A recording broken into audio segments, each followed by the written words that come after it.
Welcome to the Street Racer game tutorial series. This game and tutorial provided here are part of a series of game development activities for younger students at the primary and secondary level. The series covers basic concepts in game development with tools that are easily accessible.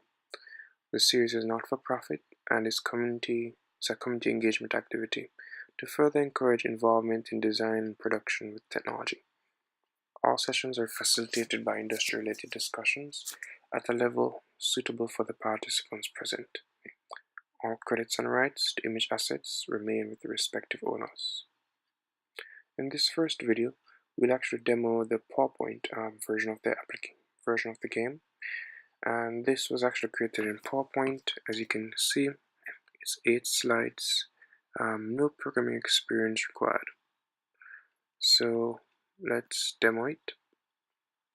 I'm clicking play from start, and so to begin the game, so I have to click on start, and then I have, so without clicking, click on the arrows. Aim of the game is to not crash by transitioning or driving in the available lane. We can switch lanes by clicking on the right arrow or the left arrow. As you can see on the top left, there is also a timer in the game, so you can actually know how much time you've actually spent in the game to determine, okay, your highest score.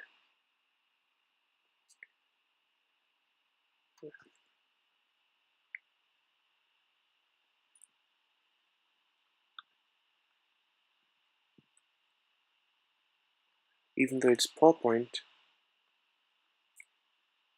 the game is automatically moving. So here I'm clicking play again, and after 2 seconds I'll crash. So as you can see, really simple game, already interactive, and so let's begin.